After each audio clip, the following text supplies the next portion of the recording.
ਦਰਸ਼ਕੋ break ਤੋਂ ਬਾਅਦ ਤੁਹਾਡਾ ਸਭ ਦਾ ਭਰਪੂਰ ਸਵਾਗਤ ਹੈ। ਵਿਊਅਰਸ, ਹੁਣ ਆਪਾਂ ਗੱਲਬਾਤ ਕਰਨ ਜਾ ਰਹੇ ਹਾਂ ਕਿ ਕਿਸ ਤਰ੍ਹਾਂ ਇੱਕ ਪਾਸੇ ਭਾਰਤ ਸਰਕਾਰ ਕਿਸਾਨਾਂ ਦੇ ਮਸਲੇ ਤੇ ਕਿਸੇ ਵੀ ਵਿਦੇਸ਼ੀ ਲੀਡਰ ਦੇ ਬਿਆਨ ਨੂੰ ਭਾਰਤ ਦੇ ਅੰਦਰੂਨੀ ਮਾਮਲਿਆਂ ਵਿੱਚ ਦਖਲ ਅੰਦਾਜ਼ੀ ਦੱਸਦੀ ਹੈ, ਪਰ ਦੂਸਰੇ ਪਾਸੇ ਆਪਣੀਆਂ ਗਲਤ ਕਾਰਵਾਈਆਂ ਨੂੰ ਠੀਕ ਦਰਸਾਉਣ ਲਈ ਵਿਦੇਸ਼ੀਆਂ ਨੂੰ ਖੁਦ ਆਪਣੇ ਮਾਮਲਿਆਂ ਵਿੱਚ ਦਖਲ ਅੰਦਾਜ਼ੀ ਵੀ ਕਰਵਾਉਂਦੀ ਹੈ। ਸੋ ਮੇਰੀਆਂ ਰਿਪੋਰਟਾਂ ਅਨੁਸਾਰ 24 ਦੇ ਕਰੀਬ ਬਾਹਰਲੇ ਮੁਲਕਾਂ ਦੇ ਜਿਹੜੇ ਅੰਬੈਸਡਰਾਂ ਨੂੰ ਕਸ਼ਮੀਰ ਵਾਦੀ ਵਿੱਚ 2 ਦਿਨਾਂ ਦਾ ਟੂਰ ਕਰਵਾਇਆ ਜਾ ਰਿਹਾ ਹੈ ਔਰ ਭਾਰਤ ਸਰਕਾਰ ਇਹ ਪ੍ਰਭਾਵ ਦੇਣਾ ਚਾਹੁੰਦੀ ਹੈ ਕਿ ਕਸ਼ਮੀਰ ਵਿੱਚ ਸਭ ਅੱਛਾ ਹੈ। ਸੋ ਇਸ ਬਾਰੇ ਆਪਾਂ ਵਿਚਾਰ ਚਰਚਾ ਕਰਨ ਜਾ ਰਹੇ ਹਾਂ। ਸੋ ਅਸੀਂ ਚਾਹਾਂਗੇ ਕਿ ਤੁਸੀਂ ਸਾਡੇ ਨਾਲ ਇਸੇ ਤਰ੍ਹਾਂ ਬਣੇ ਰਹਿਣਾ। ਦੇਖਣ ਸੁਣਨ ਲਿਖਣ ਲਈ ਤੁਹਾਡਾ ਸਭ ਦਾ ਬਹੁਤ ਬਹੁਤ ਸ਼ੁਕਰੀਆ। ਜੀ ਰਾਜ ਸਾਹਿਬ, ਕੀ ਵਿਚਾਰਾਂ ਨੇ ਇਸ ਮੁੱਦੇ ਬਾਰੇ? ਦੇਖੋ, ਜਦੋਂ ਪਾਰਲੀਮੈਂਟ ਦੇ ਵਿੱਚ ਕਸ਼ਮੀਰ ਮੁੱਦੇ ਦੇ ਉੱਤੇ ਬੇਸ਼ੱਕ ਸਿੱਧੀ ਡਿਬੇਟ ਤਾਂ ਨਹੀਂ ਹੋਈ, ਲੇਕਿਨ ਕਿਉਂਕਿ ਜੰਮੂ ਕਸ਼ਮੀਰ ਦਾ ਸਟੇਟ ਦਾ ਰੁਤਬਾ ਖਤਮ ਕਰ ਦਿੱਤਾ ਹੈ ਇਹਨਾਂ ਨੇ, ਔਰ ਜਿਹੜੇ ਇਹਨਾਂ ਦੇ 3 ਮੈਂਬਰ ਪਾਰਲੀਮੈਂਟ ਉੱਥੋਂ ਚੁਣ ਕੇ ਆਉਂਦੇ ਨੇ, 3 ਜਾਂ 4, ਉਹਨਾਂ ਦੀ ਰਾਜ ਸਭਾ ਲਈ, ਕਿਉਂਕਿ ਰਾਜ ਸਭਾ 'ਚ ਇਨਡਾਇਰੈਕਟ ਜਿਹੜੇ ਨੇ ਉਹ ਵੋਟਿੰਗ ਹੁੰਦੀ ਹੈ। ਪਾਰਲੀਮੈਂਟ ਮੈਂਬਰ ਤਾਂ ਡਾਇਰੈਕਟ ਹੁੰਦੇ ਨੇ, ਪਾਰਲੀਮੈਂਟ ਵਾਲੇ ਤਾਂ ਨਹੀਂ। ਰਾਜ ਸਭਾ ਦੀ ਉਹਨਾਂ ਦੀ 6 ਸਾਲ ਦੀ ਟਰਮ ਖਤਮ ਹੋ ਗਈ, ਔਰ ਹੁਣ ਕਿਉਂਕਿ ਜੰਮੂ ਕਸ਼ਮੀਰ ਅਸੈਂਬਲੀ ਐਗਜ਼ਿਸਟ ਨਹੀਂ ਕਰਦੀ, ਸੋ ਜਿਹੜੇ ਰਾਜ ਸਭਾ ਦੇ 3 ਮੈਂਬਰ ਔਰ ਉਹਨਾਂ ਦਾ ਜਿਹੜਾ ਗੁਲਾਮ ਨਬੀ ਆਜ਼ਾਦ, ਉਹਨਾਂ ਦੇ ਲਈ ਉਹ ਵੀ ਰੋਇਆ, ਮੋਦੀ ਵੀ ਰੋਇਆ, ਬਹੁਤ ਤੂੰ ਵੱਡਾ ਸੀ ਅਤੇ ਮੈਂ ਜਿਹੜਾ ਤੂੰ ਤੇਰੀ ਬਹੁਤ ਇੱਜ਼ਤ ਕਰਦਾ। ਸੋ ਉਦੋਂ ਵੀ ਲੱਗਦਾ ਸੀ ਵੀ ਇਹ ਕੋਈ ਨਾ ਕੋਈ ਡਰਾਮੇਬਾਜ਼ੀ ਔਰ ਨੌਟੰਕੀ ਆਉਣ ਵਾਲੇ ਪੀਰੀਅਡ 'ਚ ਗੁਲਾਮ ਨਬੀ ਆਜ਼ਾਦ ਨੂੰ ਵੀ ਕੁਛ ਨਾ ਕੁਛ ਇਹ ਦੇਣਗੇ, ਕਿਉਂਕਿ ਉਹ ਸੋਨੀਆ ਗਾਂਧੀ ਨਾਲ ਉਸ ਦੇ ਸੰਬੰਧ ਕੋਈ ਬਹੁਤੇ ਚੰਗੇ ਨਹੀਂ ਨੇ।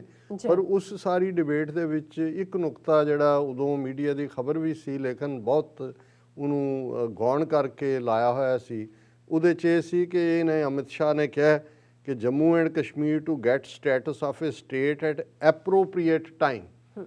ਉਹਨੂੰ ਜਦੋਂ ਕਿਹਾ ਕਿ ਵੀ ਉਹਨੇ ਗਨੀ ਨੇ ਕਿ ਵੀ ਇਹਦਾ ਸਟੇਟ ਦਾ ਰੁਤਬਾ ਤਾਂ ਉਹਦਾ ਰੀਸਟੋਰ ਕਰੋ, ਉਹ ਕਹਿੰਦੇ ਜੀ ਠੀਕ ਟਾਈਮ 'ਤੇ ਕਰਾਂਗੇ। ਪਰ ਜਦੋਂ ਤੁਸੀਂ ਉਸ ਖਬਰ ਨੂੰ ਦੇਖਦੇ ਹੋ, ਹੁਣ ਇਹਨਾਂ ਨੇ ਜੰਮੂ ਕਸ਼ਮੀਰ ਜਿਹੜੀ 330D ਪਾਲਿਸੀ ਇੰਪਲੀਮੈਂਟ ਕੀਤੀ ਹੋਈ ਹੈ, ਡੈਮੋਗ੍ਰਾਫਿਕਸ ਬਦਲ ਰਹੇ ਨੇ, ਡੋਮੀਸਾਈਲ ਉਹਦੇ ਇਹ ਮੰਨੇ ਕਿ ਇੰਨੇ ਲੱਖ ਨੂੰ ਅਸੀਂ ਡੋਮੀਸਾਈਲ ਦਿੱਤਾ ਹੈ, ਰੀਡਿਸਟ੍ਰਿਕਟਿੰਗ ਕਰ ਰਹੇ ਨੇ ਤਾਂ ਕਿ ਜੰਮੂ ਸਾਈਡ ਦੀਆਂ ਸੀਟਾਂ ਵਧਾ ਦੇਣ, ਔਰ ਜਦੋਂ ਤੱਕ ਇਹ ਬਿਲਕੁਲ ਮਾਈਨੋਰਿਟੀ 'ਚ ਨਹੀਂ ਕਰ ਦੇਣਗੇ ਜੰਮੂ ਕਸ਼ਮੀਰ ਦੀ ਡੈਮੋਗ੍ਰਾਫਿਕਸ ਦੇ ਵਿੱਚ ਨੌਨ ਮੁਸਲਮਾਨਾਂ ਨੂੰ ਲਿਆ ਕੇ ਉਹਨੂੰ ਸਟੇਟ ਦਾ ਦਰਜਾ ਵੀ ਨਹੀਂ ਦੇਣਗੇ। ਪਰ ਇਸੇ 'ਚ ਉਹਨੇ ਕਿਹਾ ਸੀ ਕਿ ਜੀ ਇਹ ਤਾਂ ਅਸੀਂ ਜਦੋਂ ਢੁਕਵਾਂ ਟਾਈਮ ਹੋਏਗਾ ਦੇ ਦਿਆਂਗੇ, but 6,000 internally displaced Kashmiri Pandits would be rehabilitated in the valley by 2022 ਕਿ ਅਗਲੇ ਸਾਲ ਤੱਕ 6,000 ਕਸ਼ਮੀਰੀ ਪੰਡਤਾਂ ਨੂੰ ਅਸੀਂ ਵਾਦੀ ਦੇ ਵਿੱਚ ਲਿਜਾ ਕੇ ਵਸਾਣਾ।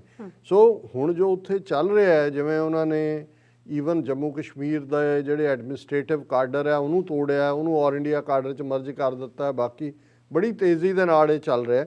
ਪਰ ਇਹਦੇ ਨਾਲ ਕਿਉਂਕਿ ਬਾਈਡਨ ਐਡਮਿਨਿਸਟ੍ਰੇਸ਼ਨ ਦੇ ਆਉਣ ਨਾਲ ਇਹਦੇ 'ਚ ਕੋਈ ਸ਼ੱਕ ਨਹੀਂ ਹੈ ਕਿ ਇਹਨਾਂ 'ਤੇ ਦਬਾਅ ਬਣਿਆ। ਬਿਲਕੁਲ। ਔਰ ਜੋ ਕਿਸਾਨਾਂ ਦੇ ਨਾਲ ਕਰ ਰਹੇ ਨੇ, ਇਹਨੂੰ ਲੈ ਕੇ ਦੁਨੀਆ ਭਰ ਦੀ ਅਟੈਂਸ਼ਨ ਜਿਹੜੀ ਆ ਭਾਰਤ ਵੱਲ ਗਈ ਹੈ। ਔਰ ਜੇ ਈਵਨ ਇੰਗਲੈਂਡ ਦਾ ਰਾਇਲ ਥਿੰਕ ਟੈਂਕ 100 ਸਾਲ ਪੁਰਾਣਾ, ਉਹ ਭਾਰਤ ਨੂੰ ਰਸ਼ੀਆ, ਟਰਕੀ, ਸਾਊਦੀ ਅਰੇਬੀਆ ਨਾਲ 4 ਡਿਫੀਕਲਟ ਕੰਟਰੀਜ਼ ਦੇ ਵਿੱਚ ਰੱਖਦਾ ਹੈ। ਸੋ ਜ਼ਾਹਰ ਹੈ ਕਿ ਨਾ ਰਸ਼ੀਆ ਡੈਮੋਕਰੇਸੀ ਹੈ, ਨਾ ਟਰਕੀ ਡੈਮੋਕਰੇਸੀ ਹੈ, ਨਾ ਸਾਊਦੀ ਅਰੇਬੀਆ, ਕਿ ਵੀ ਇਹ ਤਾਂ ਆਲਰੇਡੀ ਉਸ ਕੈਟਾਗਰੀ ਦੇ ਵਿੱਚ ਚਲੇ ਗਏ। ਬਿਲਕੁਲ। ਔਰ ਜਿਵੇਂ ਕੱਲ੍ਹ ਅਸੀਂ ਜ਼ੂਮ ਕਾਨਫਰੰਸ ਦੇ ਹਵਾਲੇ ਨਾਲ ਵੀ ਜਿਹੜੀ ਬੀਬੀ ਉਹਨਾਂ ਦੀ United States commission on international religious freedom ਦੀ ਸੀ, ਉਹਨੇ ਕਿਹਾ ਕਿ ਵੀ ਅਸੀਂ ਜਿਹੜੀ ਪਿਛਲੇ ਸਾਲ ਰਿਪੋਰਟ ਦਿੱਤੀ ਸੀ, ਉਹਦੇ 'ਚ ਅਸੀਂ ਇੰਡੀਆ ਨੂੰ ਅਲੋਂਗ ਵਿਦ ਬਾਕੀਆਂ ਦੇ ਕੰਟਰੀ ਆਫ ਕੰਸਰਨ COC, ਜਿਹਦਾ ਮਤਲਬ ਹੁੰਦਾ ਹੈ ਕਿ ਬਿਲਕੁਲ ਵਾਇਲੇਟਰ, ਉਹਦੇ 'ਚ ਰੱਖਿਆ ਸੀ। ਹਾਲਾਂਕਿ ਸਟੇਟ ਡਿਪਾਰਟਮੈਂਟ ਨੇ ਜਾਂ ਦੂਜੇ ਉਹਨੂੰ ਇੰਡੀਆ ਨੂੰ ਵਾਚ ਲਿਸਟ 'ਚ ਰੱਖ ਲਿਆ, ਪਰ COC 'ਚ ਨਹੀਂ ਰੱਖਿਆ। ਇਸ ਸਾਲ ਫਿਰ ਰਿਪੋਰਟ ਆਉਣ ਵਾਲੀ ਹੈ ਬਹੁਤ ਜਲਦੀ। ਹੁਣ ਇਸ ਸਭ ਦੇ ਚਲਦੇ ਆ, ਕਿਉਂਕਿ ਕਸ਼ਮੀਰ ਜਿੱਥੇ ਆਲਮੋਸਟ 1.5 ਸਾਲ ਹੋ ਗਿਆ, ਲੇਕਿਨ ਉੱਥੇ ਨੋਰਮੈਲਸੀ ਨਹੀਂ ਹੈ। ਬਿਲਕੁਲ। ਹੁਣ ਇਹ ਇੱਕ ਪਾਸੇ ਤਾਂ ਜੇ ਕਿਸਾਨ ਮੁੱਦੇ 'ਤੇ ਕਿਸੇ ਨੇ ਕਿਹਾ ਬਾਹਰਲੇ ਨੇ ਜੀ, ਫਿਰ ਕਹਿੰਦੇ ਨੇ ਅੰਦਰੂਨੀ ਮਾਮਲਾ ਹੈ। ਇੱਧਰੋਂ ਇਹਨਾਂ ਦਾ ਐਂਬੈਸਡਰ ਇੰਗਲੈਂਡ 'ਚ ਬੈਠਾ, UK ਦਾ, ਉਹ ਮੈਂਬਰ ਪਾਰਲੀਮੈਂਟ ਨੂੰ, ਬੀਬੀ ਕਲੌਡੀਆ ਨੂੰ ਲਿਖ ਰਿਹਾ ਕਿ ਜੀ ਇਹ ਤੁਸੀਂ ਪੜ੍ਹੋ ਫਾਰਮੂਲਾ ਕਿੰਨੇ ਚੰਗੇ ਨੇ। ਜੇ ਕੋਈ ਇੰਟਰਫੀਅਰ ਕਰ ਹੀ ਨਹੀਂ ਸਕਦਾ, ਤੁਸੀਂ ਐਸੇ ਡਿਫੈਂਸਿਵ ਕਿਉਂ ਹੋਏ ਹੋ ਕਿ ਬਈ ਤੁਸੀਂ ਐਕਸਪਲੇਨੇਸ਼ਨ ਦੇ ਰਹੇ ਹੋ ਕਿ ਜੀ ਇਹ ਤਾਂ ਬਹੁਤ ਚੰਗੇ ਨੇ, ਕਿਸਾਨਾਂ ਦੇ ਭਲੇ ਲਈ ਨੇ, ਇਹ ਤਾਂ ਇਹਨਾਂ ਦਾ ਮਹਿਕਮਾ ਹੀ ਨਹੀਂ ਹੈ। ਹੁਣ ਇਹੀ ਗੱਲ ਜੰਮੂ ਕਸ਼ਮੀਰ ਦੇ ਹਵਾਲੇ ਨਾਲ ਹੈ ਕਿ ਜੰਮੂ ਕਸ਼ਮੀਰ ਦਾ ਜੋ ਇਹਨਾਂ ਨੇ ਡਿਸਪਿਊਟਡ ਟੈਰੀਟੋਰੀ ਤੋਂ ਸਟੇਟਸ ਬਦਲਣ ਦੀ ਕੋਸ਼ਿਸ਼ ਕੀਤੀ, ਜੋ ਜ਼ੁਲਮ ਉੱਥੇ ਇਹਨਾਂ ਦਾ ਚੱਲ ਰਿਹਾ ਹੈ, ਇਹ ਇੰਟਰਨੈਸ਼ਨਲ ਪ੍ਰੈਸ਼ਰ ਹੈ ਕਿ ਉਹਨਾਂ ਦਾ ਇੰਟਰਨੈਟ ਜਿਹੜਾ ਪਿਛਲੇ 1.5 ਸਾਲ ਤੋਂ 2G ਸੀ ਉਹ 4G ਕਰਨਾ ਪਿਆ। ਔਰ ਜਿਹੜਾ ਪ੍ਰੈਸ਼ਰ ਬਰਾਬਰ ਚੱਲ ਰਿਹਾ ਹੈ ਉਹਦਾ ਨਤੀਜਾ ਹੈ ਹੁਣ ਬੇਸ਼ੱਕ ਇਹਨੂੰ ਤੁਸੀਂ ਐਕਸਰਸਾਈਜ਼ ਇਨ ਫਿਊਟਿਲਿਟੀ ਕਹੋਗੇ ਕਿ ਭਾਈ ਐਵੇਂ ਫਜ਼ੂਲ ਹੈ, ਹਰ ਇੱਕ ਨੂੰ ਪਤਾ ਹੈ ਕੀ ਹੈ, ਲੇਕਿਨ ਬੜਾ ਘੱਟ ਇਹਨਾਂ ਨੇ ਐਡਵਰਟਾਈਜ਼ ਕੀਤਾ।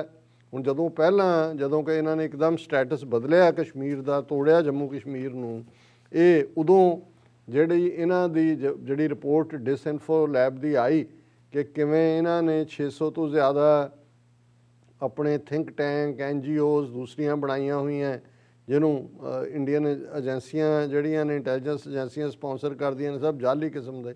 ਔਰ ਉਸੇ ਰਿਪੋਰਟ 'ਚ ਸੀ ਕਿ ਜਿਹੜਾ ਕਸ਼ਮੀਰ ਦਾ ਉੱਥੇ ਆਈਨੀ ਗੁੰਡਾਗਰਦੀ ਜੋ ਉਹਨਾਂ ਨੇ 5 ਅਗਸਤ 2019 ਨੂੰ ਕੀਤੀ, ਉਸ ਤੋਂ ਇੱਕਦਮ ਬਾਅਦ ਜਿਹੜਾ 23 ਯੂਰਪੀਅਨ ਯੂਨੀਅਨ ਦੇ MPs ਦਾ ਇਮੀਡੀਏਟ ਕਸ਼ਮੀਰ ਦੌਰਾ ਕਰਵਾਇਆ ਗਿਆ ਸੀ, ਉਹ ਵੀ ਉਸ ਡਿਸਇਨਫੋ ਲੈਬ ਵਾਲਿਆਂ ਨੇ ਕਿਹਾ ਕਿ ਉਹ ਏਜੰਸੀਆਂ ਦਾ ਹੀ ਕੰਮ ਸੀ।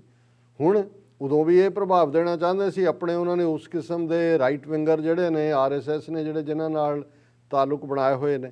ਫਿਰ ਅਸੀਂ 2020 ਦੇ ਵਿੱਚ ਦੇਖਦੇ ਹਾਂ ਕਿ ਪਿਛਲੇ ਸਾਲ ਵੀ 17 ਦੇਸ਼ਾਂ ਦੇ ਜਿਹੜੇ ਐਂਬੈਸਡਰ ਸੀ ਐਨਵॉय, ਜਿਨ੍ਹਾਂ 'ਚ ਅਮਰੀਕਾ ਵੀ ਸ਼ਾਮਲ ਹੈ, ਔਰ ਉਹਨਾਂ ਦੇ ਨਾਲ ਜਿਨ੍ਹਾਂ ਦੇ ਵਿੱਚ Vietnam, south Korea, Brazil, Uzbekistan, Nigeria, Morocco, Gyana, Argentina, Philippines, Norway, Maldives, Fiji, Togo, Bangladesh ਔਰ ਪੀਰੂ। ਹੁਣ ਉਦੋਂ ਵੀ ਕਸ਼ਮੀਰਵਾਦੀ ਤਾਂ ਬੰਦ ਸੀ, ਸੋ ਉਹਨਾਂ ਨੂੰ ਤੁਸੀਂ ਡਲ ਲੇਕ ਦਾ ਸ਼ਿਕਾਰੇ ਦਾ ਝੂਟਾ ਦਵਾ ਦਿਓ, ਹੋਟਲਾਂ 'ਚ ਰੱਖ ਕੇ ਵਧੀਆ ਸ਼ਰਾਬ ਸਰਵ ਕਰ ਦਿਓ, ਹੋਰ ਉਹਨਾਂ ਦੀ ਮਹਿਮਾਨ ਨਵਾਜ਼ੀ ਉੱਥੋਂ ਕਰਕੇ ਘੁਮਾ ਕੇ ਵਾਪਸ ਲੈ ਆਓ। ਉਸ ਵੇਲੇ ਵੀ 1-2 ਜਿਹੜੇ ਨੇ ਉਹਨਾਂ ਨੇ ਕਿਹਾ ਸੀ ਸਾਨੂੰ ਤਾਂ ਆਮ ਲੋਕਾਂ ਦੇ ਨਾਲ ਮਿਲਣ ਹੀ ਨਹੀਂ ਦਿੱਤਾ ਗਿਆ। ਹੁਣ ਜਦੋਂ ਕਿ ਇੱਕ ਪਾਸੇ ਅਮਰੀਕਨ ਐਡਮਿਨਿਸਟ੍ਰੇਸ਼ਨ ਦਾ ਵੀ ਦਬਾਅ ਹੈ, ਕਿਉਂਕਿ ਇਸ ਮਾਮਲੇ 'ਤੇ ਜਦੋਂ ਇਹਨਾਂ ਨੇ ਸਾਰਾ ਕੀਤਾ ਸੀ, ਬਾਈਡਨ ਨੇ ਵੀ ਔਰ ਕਮਲਾ ਹੈਰਿਸ ਔਰ ਉਹਨਾਂ ਦੇ ਹੋਰ ਜਿਨ੍ਹਾਂ ਦੇ ਵਿੱਚ ਈਵਨ ਕਾਂਗਰਸ ਵੂਮਨ ਜੈ ਪੌਲ ਹੈ, ਉਹਨਾਂ ਨੇ ਵਿਰੋਧ ਕੀਤਾ ਸੀ। ਹੁਣ ਇਹਨਾਂ ਨੇ 2 ਦਿਨ ਦੇ ਨੋਟਿਸ 'ਤੇ ਇੱਕ ਐਂਬੈਸਡਰਸ ਨੂੰ ਤਾਂ ਜ਼ਾਹਰ ਹੈ ਪਹਿਲਾਂ ਦਾ ਪਲਾਨ ਕੀਤਾ ਹੋਏਗਾ, ਪਰ ਮੀਡੀਆ 'ਚ ਨਹੀਂ ਸੀ। ਇਹ ਖਬਰ ਆਈ ਕਿ ਜੀ ਜਿਹੜੇ ਹੈ 24 ਜਿਹੜੇ ਨੇ ਐਨਵॉय ਜਾਂ ਜਿਨ੍ਹਾਂ ਨੂੰ ਡਿਪਲੋਮੈਟ, ਐਂਬੈਸਡਰ, ਹਾਈ ਕਮਿਸ਼ਨਰ ਕੋਈ ਵੀ ਉਹ ਜਿਹੜੇ ਨੇ ਉਹ ਜਾ ਰਹੇ ਨੇ, ਉਹਨਾਂ ਨੂੰ ਜੰਮੂ ਕਸ਼ਮੀਰ ਜਿਹੜਾ ਕਸ਼ਮੀਰ ਦਾ ਦੌਰਾ ਕਰਵਾਇਆ ਜਾ ਰਿਹਾ। ਹੁਣ 2 ਦਿਨ ਪਹਿਲਾਂ ਇਹ ਖਬਰ ਨਿਕਲਦੀ ਹੈ, ਇੱਕਦਮ ਜਿਹੜੀ ਹੈ ਕਸ਼ਮੀਰ ਘਾਟੀ ਦੇ ਵਿੱਚ ਜਿਹੜੀ ਤਨਜ਼ੀਮਾਂ ਨੇ ਉਹਨਾਂ ਦੀਆਂ ਉਹ ਕਾਲ ਦਿੰਦੀਆਂ ਨੇ ਕਿ ਭਾਈ ਇਹ ਬਿਲਕੁਲ ਉਹਨਾਂ ਨੂੰ ਇਹ ਦਿਖਾਉਣਾ ਚਾਹੁੰਦੇ ਨੇ ਕਿ ਜੀ ਇਹ ਹਾਲਾਤ ਨਾਰਮਲ ਨੇ, ਬਿਲਕੁਲ ਨਹੀਂ ਹੈ, ਸਾਡੇ 'ਤੇ ਜ਼ੁਲਮ ਹੋ ਰਿਹਾ, ਅਸੀਂ ਬਿਲਕੁਲ ਇਸ ਸਿਸਟਮ 'ਚ ਨਹੀਂ ਰਹਿਣਾ ਚਾਹੁੰਦੇ। ਔਰ ਉਹਨਾਂ ਨੇ ਬੰਦ ਦੀ ਕਾਲ ਦਿੱਤੀ। ਔਰ ਅੱਜ ਇਹਨਾਂ ਦਾ ਆਪਣਾ ਮੀਡੀਆ ਕਹਿ ਰਿਹਾ ਕਿ ਭਾਈ ਜਦੋਂ parts of Srinagar observed a shut down to mark the arrivals of envoys delegation to Jammu and Kashmir, ਕਿ ਵੀ ਜਦੋਂ ਇਹ 24 ਡਿਪਲੋਮੈਟਸ ਦਾ ਉੱਥੇ ਉਤਰਿਆ ਸ੍ਰੀਨਗਰ ਜਦੋਂ ਗਿਆ ਤਾਂ ਸ਼ਹਿਰ ਬੰਦ ਹੈ। ਲੇਕਿਨ ਇਸ ਵਾਰ ਉਹਨਾਂ ਨੇ ਜਿਹੜਾ ਪਹਿਲੀ ਵਾਰ 'ਚ ਨਹੀਂ ਸੀ ਕੀਤਾ, ਇਸ ਵਾਰ ਇਹਨਾਂ ਨੇ ਯਕੀਨੀ ਬਣਾਇਆ ਕਿ ਹੁਣ OIC ਨੇ ਜਿਹਦੇ 'ਚ 57 ਦੇਸ਼ ਮੈਂਬਰ ਨੇ, ਕਸ਼ਮੀਰ ਦੇ ਇਸ਼ੂ ਦੇ ਉੱਤੇ ਆਵਾਜ਼ ਚੁੱਕੀ ਸੀ, ਉਦੋਂ ਪਾਕਿਸਤਾਨ ਨੂੰ ਇਹਨਾਂ ਨੇ ਬਲੇਮ ਕੀਤਾ ਜੇ ਉਹਨਾਂ ਨੇ ਭੜਕਾਇਆ। ਇਸ ਵਾਰ 4 ਮੁਸਲਮਾਨ ਦੇਸ਼ਾਂ ਦੇ ਐਂਬੈਸਡਰ ਵੀ ਇਸ ਡੈਲੀਗੇਸ਼ਨ ਸ਼ਾਮਲ ਨੇ, ਜਿਨ੍ਹਾਂ ਦੇ ਵਿੱਚ ਮਲੇਸ਼ੀਆ ਜ਼ਾਹਰ ਹੈ, ਹੁਣ ਇਹ ਮਹਾਤਰ ਦਾ ਮਲੇਸ਼ੀਆ ਨਹੀਂ ਹੈ ਜਿਹੜਾ ਨਵਾਂ ਆਇਆ, ਉਹਨੇ ਆਪਣਾ ਪਾਮ ਆਇਲ ਵੇਚਣਾ ਇੰਡੀਆ ਨੂੰ, ਉਹਨੂੰ ਵੀ ਉਹਨਾਂ ਨੇ ਗੁੱਡ ਹਿਊਮਰ ਕਰ ਲਿਆ। ਬੰਗਲਾਦੇਸ਼ ਜਿਹੜੀ ਬੀਬੀ ਸ਼ੇਖ ਹਸੀਨਾ ਉਹ ਅੱਧਾ ਖੁਦੀਆਂ ਲੱਤਾਂ ਚੀਨ ਨਾਲ ਨੇ, ਅੱਧੀਆਂ ਕਿੱਧਰ ਨੇ, ਪਾਕਿਸਤਾਨ ਤੋਂ ਡਿਸਟੈਂਸ ਕਰਦੀ ਹੈ, ਲੇਕਿਨ ਇੰਡੀਆ ਨੂੰ ਇੰਨਾ ਕੁ ਤਾਂ ਉਹ ਬਲਾਈਜ ਕਰ ਸਕਦੀ ਹੈ ਕਿ ਐਂਬੈਸਡਰ ਆਪਣਾ ਭੇਜ ਦਿੱਤਾ। ਤਾਜਿਕਸਤਾਨ ਆਲਰੇਡੀ ਇੰਡੀਆ ਨੇ ਆਪਣੇ ਖੈਮੇ 'ਚ ਲਿਆਂਦਾ ਹੁੰਦਾ, ਔਰ ਸੈਨੇਗਾਲ। ਹੁਣ ਇਹ ਚਾਰੋਂ ਜਿਹੜੇ ਨੇ ਜ਼ਾਹਰ ਹੈ ਕਿ ਇਹ OIC ਦੇ ਮੈਂਬਰ ਵੀ ਨੇ, ਇਹਨਾਂ ਦੇ ਐਨਵॉय ਵੀ ਉਸ ਦੇ ਵਿੱਚ ਸੀ। ਔਰ ਇਹ ਜਿਹੜਾ ਤੀਸਰੀ, ਜਿਵੇਂ ਅਸੀਂ ਇਸ 1.5 ਸਾਲ ਦੇ ਪੀਰੀਅਡ 'ਚ ਕਿਹਾ, ਇਸ ਕਿਸਮ ਦੀ ਉਹਨਾਂ ਦੀ ਡਰਾਮੇਬਾਜ਼ੀ ਹੈ। ਔਰ ਇਸ ਸਾਰੇ 'ਚੋਂ ਉਹਨਾਂ ਨੂੰ ਮੈਗਾਮ ਲਿਆਇਆ ਗਿਆ, ਫਿਰ ਬਦਗਾਮ ਗਏ, ਔਰ ਇਹਨਾਂ ਨੂੰ ਇਹ ਦੱਸਣ ਲਈ, ਕਿਉਂਕਿ ਡਿਸਟ੍ਰਿਕਟ ਦੀਆਂ ਬਲਾਕ ਲੈਵਲ ਇਲੈਕਸ਼ਨਸ ਇਹਨਾਂ ਨੇ ਧਾਂਦਲੀ ਜਿਹੀ ਕਰਕੇ ਕਰਵਾਈਆਂ ਨੇ, ਔਰ ਇਹਨਾਂ ਨੇ ਯਕੀਨੀ ਬਣਾਇਆ ਪਹਿਲਾਂ ਇੱਕ ਥਾਂ 'ਤੇ ਉਹਨਾਂ ਦਾ ਇਕੱਠ ਕੀਤਾ ਹੋਇਆ ਸੀ ਡਿਸਟ੍ਰਿਕਟ ਡਿਵੈਲਪਮੈਂਟ ਕੌਂਸਲ ਦੇ ਚੇਅਰਪਰਸਨ ਨਾਜ਼ਰ ਅਹਿਮਦ, ਜਿਹਨੇ ਇੰਟਰੈਕਟ ਕੀਤਾ ਐਨਵॉयਜ਼ ਨਾਲ, ਉਹਨੇ ਕਿਹਾ ਕਿ ਜੀ ਅਸੀਂ ਇਹ ਆਵਾਜ਼ ਚੁੱਕੀ ਹੈ। He raised the need for government to provide basic amenities like food, clothing, shelter, electricity and good roads ਕਿ ਜੀ ਸਾਨੂੰ ਦਿਓ। ਪਰ ਉਹ ਦੱਸ ਰਹੇ ਨੇ ਜੀ ਦੇਖੋ ਨੋਰਮਲ ਹੈ ਹਾਲਾਤ, ਅਸੀਂ ਇਲੈਕਸ਼ਨਾਂ ਕਰਾਈਆਂ ਨੇ ਜਿਹੜੀਆਂ DDC ਦੀਆਂ ਬਿਲਕੁਲ ਠੀਕ ਹੋਈਆਂ। ਫਿਰ ਇੱਕ ਉਹਨਾਂ ਨਾਲ ਮਿਲਾਇਆ, ਫਿਰ ਮਿਊਨਸਿਪਲ ਕਮੇਟੀ, DDC ਅਤੇ ਬਲਾਕ ਡਿਵੈਲਪਮੈਂਟ ਕੌਂਸਲ ਮੈਂਬਰਾਂ ਨਾਲ ਉਹਨਾਂ ਦਾ ਐਨਵਾਇਸ ਦਾ ਲੰਚ ਕਰਵਾਇਆ। They also sought assistance from foreign envoys to boost tourism and bring investment into Jammu and Kashmir. ਉਹ ਜਿਵੇਂ ਟ੍ਰੇਨਡ ਕੀਤੇ ਉਹਨਾਂ ਨੇ ਧੋਤੇ ਕਿ ਜੀ ਤੁਸੀਂ ਆਓ ਦੇਖੋ ਬਿਲਕੁਲ ਨੋਰਮਲ ਹੈ, ਟੂਰਿਜ਼ਮ ਨੂੰ ਬੂਸਟ ਹੋਏ। ਔਰ ਹੁਣ ਟੂਰਿਜ਼ਮ ਔਰ ਦੂਸਰਾ ਤਾਂ ਜਿਹੜਾ ਆਲਰੇਡੀ ਹਾਈਜੈਕ ਕਰ ਲਿਆ ਜਿਹੜੀ ਕੇਸਰ ਦੀ ਖੇਤੀ, ਹੁਣ ਜਿਹੜੇ ਉੱਥੋਂ ਐਪਲ ਆ ਰਹੇ ਨੇ ਉਹਨਾਂ ਦੇ ਉੱਤੇ ਆਲਰੇਡੀ ਅਡਾਨੀ ਔਰ ਦੂਜੀ ਪੈਕਿੰਗ ਮਾਰਕੀਟਿੰਗ ਦੂਜੀ ਕਸ਼ਮੀਰੀਆਂ ਤੋਂ ਖੋਹ ਕੇ ਦੂਸਰਿਆਂ ਦੇ ਹਵਾਲੇ ਕਰ ਦਿੱਤਾ ਹੈ। ਕੇਸਰ ਦੀ ਖੇਤੀ ਜਿਹੜੀ ਇੰਟਰਨੈਸ਼ਨਲ ਐਕਸਪੋਰਟ ਕੁਆਲਿਟੀ ਕੈਂਸਰ ਜਿਹੜੀ ਹੈ ਕੇਸਰ ਹੈ ਉੱਥੋਂ ਦੀ, ਉਸ ਦੇ ਉੱਤੇ ਵੀ ਇਹਨਾਂ ਦਾ ਛਾਪਾ ਬਣਦਾ ਜਾ ਰਿਹਾ। ਔਰ ਨਾਲ ਦੀ ਨਾਲ ਉਹਨਾਂ ਨੇ ਇਹ ਕਿਹਾ ਕਿ ਜੀ ਦੇਖੋ ਹਿਸਟੋਰਿਕ DDC ਇਲੈਕਸ਼ਨਸ ਹੋਈਆਂ ਔਰ ਸਭ ਕੁਝ ਬਿਲਕੁਲ ਨੋਰਮਲ ਹੈ। ਔਰ ਉਹਨਾਂ ਨੇ ਕਿਹਾ ਜੀ ਕਿ ਇਹ ਜਿਹੜਾ 47th session C council of foreign ministers the OIC 'ਚ, ਉਹਦੇ 'ਚ ਇਹ ਭੜਕਾਇਆ ਗਿਆ ਸੀ ਕਿ ਜੀ ਇਹ ਇੰਡੀਆ ਨੇ ਡੈਮੋਗ੍ਰਾਫਿਕ ਔਰ ਜੀਓਗ੍ਰਾਫਿਕ ਕੰਪੋਜੀਸ਼ਨ ਟੈਰੀਟਰੀ ਦੀ ਬਦਲੀ ਹੈ। ਔਰ ਇੰਡੀਆ ਨੇ ਕਿਹਾ ਕਿ ਜੀ ਇਹ ਰਿਗਰੈਟੇਬਲ ਸੀ ਕਿ OIC ਜਿਹੜਾ ਉਹਨਾਂ ਨੇ ਇਹ ਪ੍ਰਭਾਵ ਦਿੱਤਾ। ਔਰ ਹੁਣ ਜਿੱਥੇ ਅਸੀਂ 4 ਮੁਸਲਮਾਨ ਦੇਸ਼ਾਂ ਦਾ ਜ਼ਿਕਰ ਕੀਤਾ ਉਹਨਾਂ ਦੇ ਐਨਵਾਇਸ ਸੀ, ਇਸ ਵਾਰ ਦੇ ਵਿੱਚ ਦੂਸਰੇ ਯੂਰਪੀਅਨ ਯੂਨੀਅਨ ਦੇ France, Brazil, Italy, Finland, Cuba, Chile, Portugal, Netherland, Belgium, Spain, Sweden, Kyrgyzstan, Ireland, Ghana, Estonia, Bolivia, Malawi, Eritrea ਅਤੇ ਆਈਵਰੀ ਕੋਸਟ ਇਹ ਉਹਨਾਂ ਦੇ ਨੇ। ਔਰ ਉਹਨਾਂ ਨੇ ਜਿਹੜਾ ਉਹਨਾਂ ਨੂੰ ਹਜ਼ਰਤ ਬਲ ਸ਼ਰਾਈਨ ਜਿੱਥੇ ਨਬੀ ਮੁਹੰਮਦ ਸਾਹਿਬ ਦੇ ਜਿਹੜੇ ਨੇ ਉਹ ਮੂਏ ਮੁਬਾਰਕ ਉਹਨਾਂ ਦੇ ਦਾੜੀ ਦਾ ਵਾਲ ਹੈ ਉੱਥੇ ਵੀ ਲੈ ਕੇ ਗਏ। 17th ਸੈਂਚੁਰੀ ਦੇ ਨਾਲ ਇਹਨੂੰ ਜੋੜਦੇ ਨੇ। ਪਰ ਮੇਨ ਖਬਰ ਇਹ ਹੈ ਕਿ ਭਾਈ ਇਹਨਾਂ ਨੇ ਡਰਾਮਾ ਭਾਵੇਂ ਇਹ ਬੜਾ ਗੁਪਤ ਰੱਖ ਕੇ ਕੀਤਾ, ਲੇਕਿਨ ਉਹਨਾਂ ਨੇ ਕਾਲ ਦਿੱਤੀ। ਸ਼ਹਿਰ ਬੰਦ ਸੀ ਜਦੋਂ ਇਹ ਗਏ। ਔਰ ਈਵਨ ਜਿਨ੍ਹਾਂ ਨੂੰ ਕੋਈ ਕਹਿਣ ਦਾ ਵੀ ਮੌਕਾ ਮਿਲਿਆ ਮੀਡੀਆ 'ਚ, ਈਵਨ ਕਾਂਗਰਸ ਲੀਡਰ ਸੈਫੁਦੀਨ ਸੋਜ਼ ਨੇ ਕਿਹਾ ਕਿ visit by the envoys takes place almost every year and is a futile exercise as the government has no benefit from it. ਉਹਨੂੰ ਕਿਹਾ ਇਹਦਾ ਕੀ ਫਾਇਦਾ, ਐਵੇਂ ਡਰਾਮੇਬਾਜ਼ੀ ਨੌਟੰਕੀ ਜਿਹੜਾ ਉਹਨੂੰ ਅਸੀਂ ਗਿਮਿਕ ਕਿਹਾ, ਗਿਮਿਕ ਨੂੰ ਤੁਸੀਂ ਦੇਖੋਗੇ ਨੌਟੰਕੀ ਕਹਿੰਦੇ ਨੇ। ਔਰ ਇਹੀ ਗੱਲ ਸੈਫੁਦੀਨ ਸੋਜ਼ ਕਹਿ ਰਿਹਾ, ਦਾ ਐਨਵਾਇਸ ਕਮ here enjoy the courtesies of the government and go back।